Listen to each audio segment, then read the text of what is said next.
Yes, hamjambo tena kwenu nyote wandugu wapendwa watazamaji na wasikilizaji wa Kwetu TV. Nyote kwa ujumla mnaoendelea kuzifuata habari zetu za kila siku na kila wakati mkiwa mbali na karibu, tunawasalimia. Wale mnaotufuata mkiwa Marekani, Ulaya na Afrika, salamu zetu ziwafikie kabisa.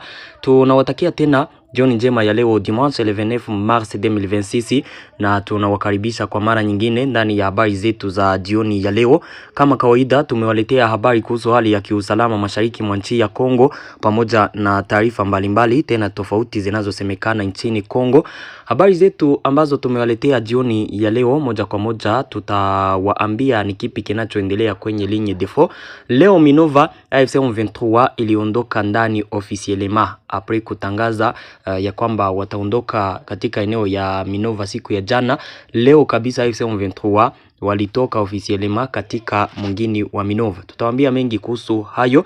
Tutawapeleka Masisi kwenye mapigano ni makali kati ya AFC M23 pamoja na wazalendo mu maeneo ya sektere ya Oso Banyungu.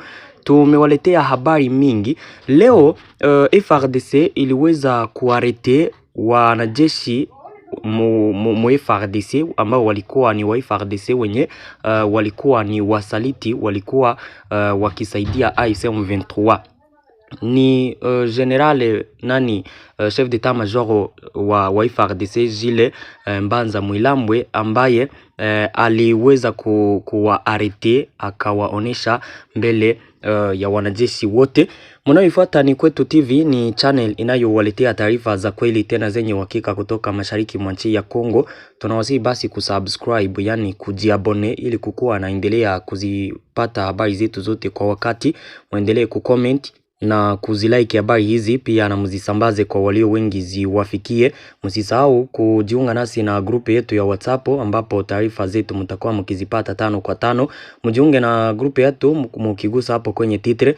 Pale chini ya titre kuna linki yetu, uguse kwenye linki hiyo ya WhatsApp ujiunge, au tuandikie kwenye namba hiyo. Bila shaka taarifa zetu utakuwa ukizipata 5 kwa 5. Huyu ni Mganga Yengonga, mtaalamu mwenye uzoefu na anayekamilika.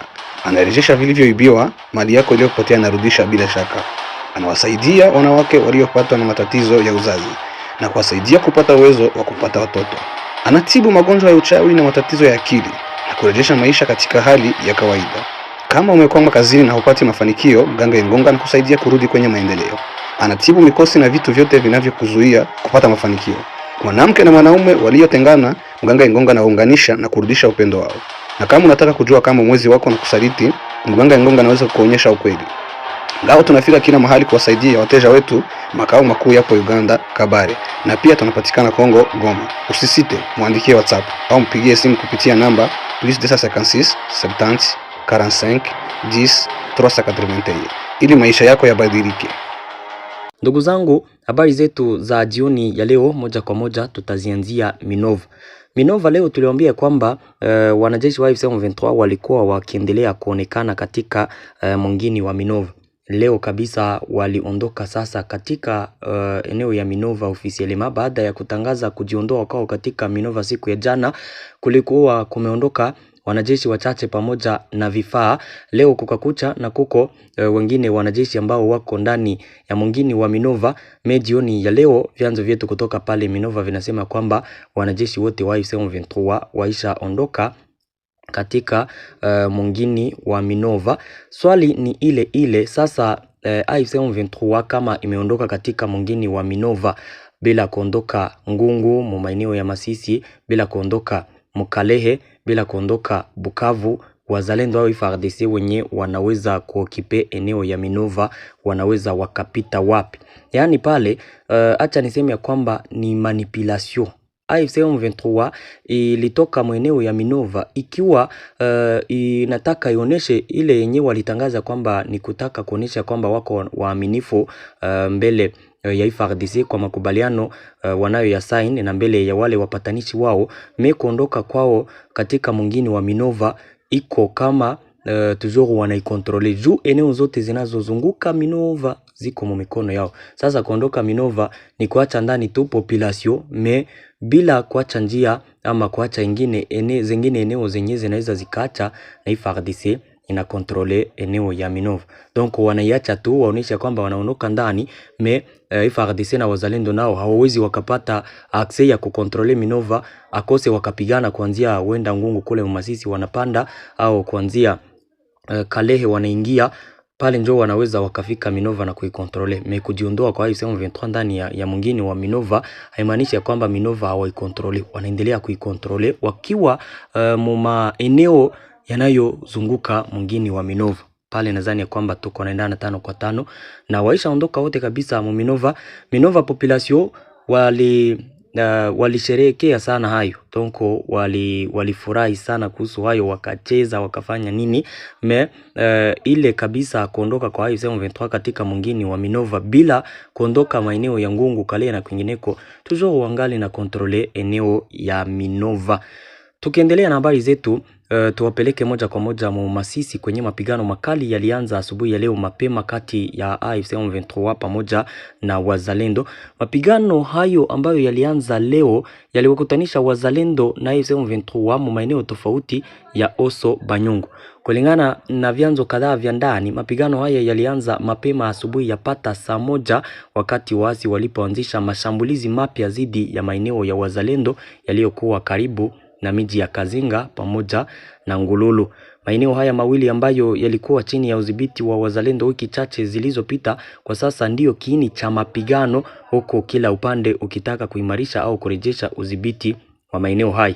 Katika maeneo ya Kazinga na Ngululu na maeneo yanayokuwa uzalantoro ya pale ni mazone d'operation, acha niseme vile, kwa sababu nakutanaka M23 ina controle sote mlima moja na wazalendo wako kwingine ngambo Mkazinga, wangali wote mwile eneo Ngululu vile vile. Sasa zinakuwa zone d'operation, kila siku wanapiganaka wote wakiwa wanataka kukamata udhibiti wa zile eneo zote.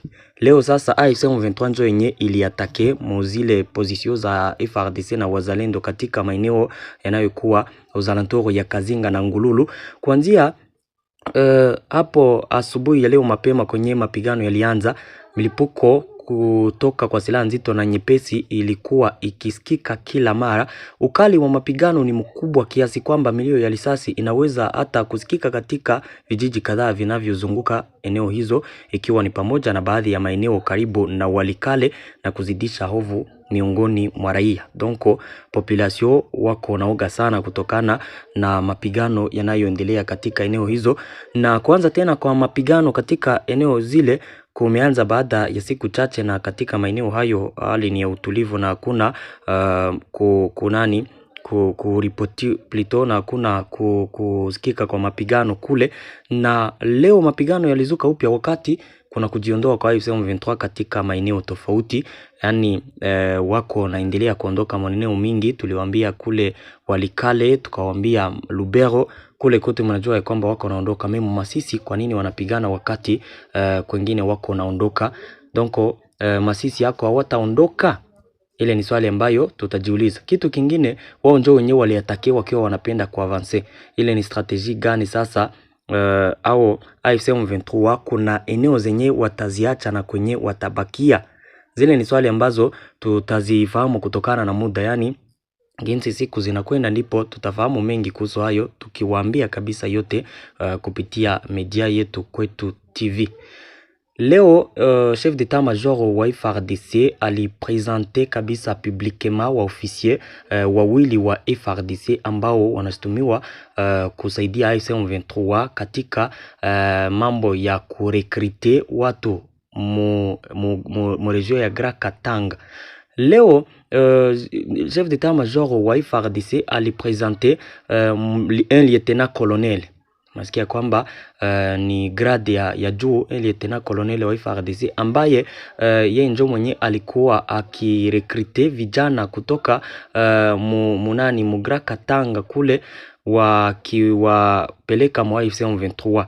Leo ni mu province ya Lualaba kwenye hayo yalifanyika kule. Yule lieutenant colonel yeye alikuwa akitafuta vijana, akisha pata vijana wengi anawapitisha munjia ambazo FARDC haijatangaza ni wapi walikuwa wakipitia ili wafike mwa AFC M23.